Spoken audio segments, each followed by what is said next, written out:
Hello fellow movie enthusiasts. Today, we're diving into a gripping psychological drama that pulls back the curtain on the dark realities of bullying and its harrowing impact on mental health. But here's the twist. What if the person you trust the most is also the one you fear the most?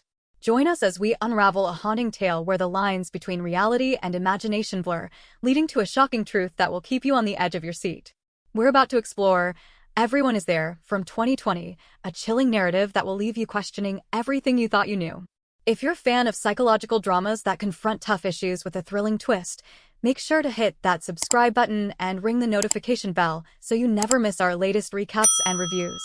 Now, let's get into it. The story begins with a young girl named Soo Yeon running desperately through a dense forest, glancing fearfully over her shoulder as if someone is pursuing her. In her frantic attempt to escape, she loses her footing and tumbles down a flight of stairs, where she lies motionless, covered in cuts and bruises. Severely injured, Soo Yeon struggles to move and eventually loses consciousness as she stares blankly into the distance. The next day, Soo Yeon awakens in a hospital bed, disoriented and traumatized.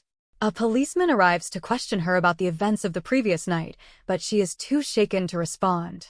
Soon after, her teacher and the parents of the girls who had bullied her arrive, having been summoned by the police. The officer informs them that their daughters were seen leading Soo Yeon into the mountains just before the incident occurred. The parents, however, become defensive, accusing the policemen of targeting their children without sufficient evidence. At school, the teacher informs the principal about the incident. Concerned about the school's reputation, the principal expresses a desire to keep the matter from escalating further. Meanwhile, the policeman attempts to contact Soo Yeon's father to inform him of his daughter's condition, only to discover that her father is indifferent, providing only financial support and otherwise wanting nothing to do with her. That night, Soo Yeon lies in her hospital bed, overwhelmed by sadness and isolation. She contemplates ending her life, but just as she is about to act on her despair, a woman named Kang Young suddenly appears beside her, intervening at the last moment. Kang introduces herself as a counselor sent by the police to speak with her. She gently encourages Soo Yeon to share what happened, assuring her that she is only there to listen and help. Despite Kang's compassionate approach, Soo Yeon remains too traumatized to recount the events of that night. Kang advises her to rest and then leaves. That night, Soo Yeon dreams of seeing herself lying dead on the floor, waking in a panic and gasping for breath. Her thoughts drift back to Kang's words, stirring something within her. The following day, a girl named Gyujin visits Soo Yeon's room, feigning concern for her well-being.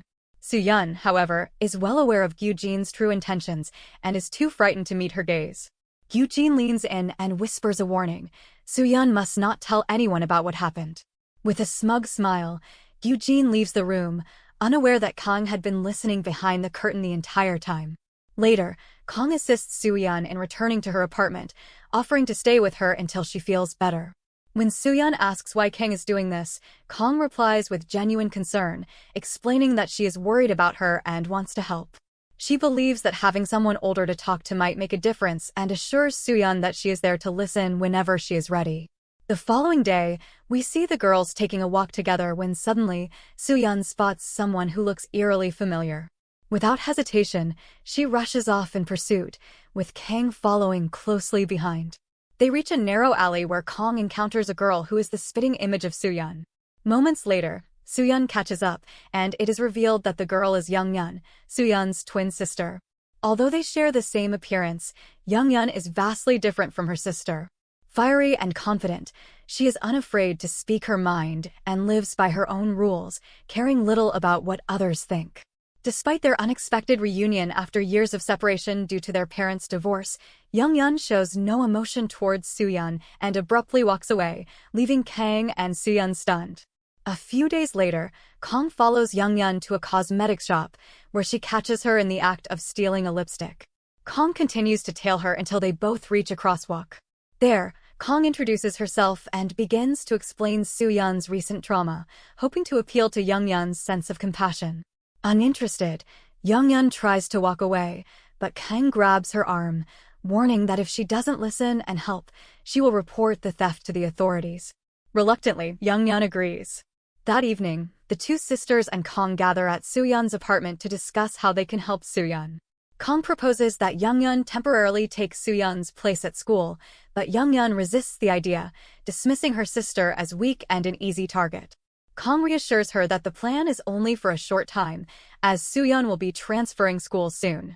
Frustrated, Young Yeon storms out, but as she waits for the elevator, she receives a disturbing video of Soo Yeon being bullied. The video ignites a fierce anger in Young Yeon, prompting her to return to the apartment and agree to the plan. The next day, Young Yeon goes to school disguised as Soo Yeon. As she walks through the corridors, students stare, sensing that something is different about the girl they believe to be Soo Yeon. In class, she is soon approached by Eugene and her friends. Eugene sits in front of her and begins teasing her by pulling her cheeks. Young Yeon, however, warns her to be careful, threatening her to stop. When Eugene laughs and continues the bullying, Young Yeon suddenly slaps her, sending her crashing to the floor. She then pins Eugene down and begins choking her while recording the entire incident on her phone. Eugene's friends, paralyzed with fear, are too frightened to intervene. The teacher arrives just in time to break up the fight and takes both girls to her office for questioning. Young Yeon, unfazed, laughs and warns Eugene that if she ever tries anything again, the consequences will be severe. Eugene, shaken, leaves the office, while Young Yeon remains with the teacher. When the teacher attempts to discipline her, Young Yeon boldly reveals that she knows about the school's attempts to cover up the bullying, leaving the teacher speechless. Back at home, Young Yeon shows Soo Yeon the video of her strangling Eugene.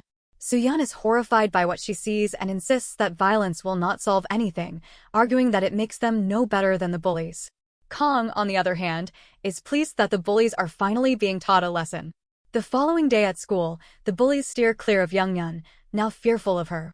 That night, Young Yeon returns home and gazes at herself in the mirror, trying on the clothes she bought with the money Kang gave her. She also buys a gift for Soo Yeon, as it is her birthday. Soo Yeon, having never celebrated her birthday before, is touched by the gesture. The sisters share a cake and celebrate together, slowly beginning to grow closer to one another. In the morning before Young Yeon wakes up, Soo Yeon decides to go to school herself. Upon arriving, she sees a teacher rushing to the principal's office. She overhears the principal talking to Gyu Jin's mother, who is furious about her daughter being bullied. Her mother, who holds considerable influence in the town, convinces the principal to expel Soo Yeon from the school. Hearing this, Soo Yeon runs to the bathroom in tears, feeling utterly alone. Gyu Jin finds her in this vulnerable state and decides to teach her a lesson. Later, Soo Yeon returns from school exhausted and soaking wet. Just before entering the apartment, she collapses at the door. When Kang opens the door, she is horrified and rushes to help her. Filled with rage, Young Yeon calls Gyu Jin and threatens to leak the video of her bullying if she doesn't meet her immediately. Fearful, Gyu Jin agrees and goes to the agreed location. When Gyu Jin arrives, she is knocked out from behind. She wakes up tied and gagged, with Young Yeon taunting her and splashing water on her face, making her experience the same torment her sister endured. Young Yeon offers Gyu Jin a chance to escape, promising to delete the video if she succeeds. Terrified, Gyu Jin runs but slips on the same stairs where Soo Yeon once fell. As she lies there, Soo Yeon arrives and pleads with her sister to stop. Kang also arrives and tells Young Yeon that this has to end, revealing that she called the police without mentioning anyone's names. Later, Gyu Jin's mother reports the incident to the police, accusing Soo Yeon of being responsible. When the police interrogate her, they sense something off, unaware that they are actually talking to Young Yeon, not Soo Yeon. During the interrogation, Kang mysteriously appears, though no one seems to notice her. Young Yeon is released due to a lack of evidence. As she heads home, Gyu Jin's mother suddenly attacks her. The police quickly intervene, and Gyu Jin's mother angrily questions why she attacked her daughter. Young Yeon simply smiles, saying Gyu Jin merely slipped. At this moment, she reveals that she is actually Young Yeon, Soo Yeon's sister, and vows to kill anyone who harms her sibling. She then confesses that all of this was Kang's idea, the counselor who orchestrated the plan. The police are baffled, unable to find any information on Kang. The police then arrive at Soo Yeon's apartment to conduct a search, but cannot find her. Meanwhile, Gyu Jin awakens in the hospital, trying to explain what happened. She tells the police that during the attack, Soo Yeon was talking to herself the entire time. The officer, hearing this, realizes the shocking truth: Young Yeon never actually existed. After years of relentless bullying and trauma, Soo Yeon developed a split personality as a defense mechanism. Young Yeon embodied the strength and courage she wished she had to confront her problems, while Kang represented the strong, supportive figure she longed for in her life. All the conversations, plans, and revenge scenarios were created within her mind. In the tragic revelation, we learn that Soo Yeon had committed suicide after being found in the forest. Everything that transpired was a manifestation of her traumatic imagination and her desperate wish for justice and peace. In the end, she was left alone with her illusions, clinging to the hope of a better world, a hope that ultimately led her to her final, heartbreaking end. The movie closes, leaving us with the haunting realization of the depths of Soo Yeon's despair and the tragic consequences of her unaddressed trauma. Everyone Is There takes us on a haunting journey into the psychological devastation caused by bullying. The narrative masterfully intertwines Soo Yeon's tragic experiences with her desperate need for escape, culminating in a shocking and emotional climax.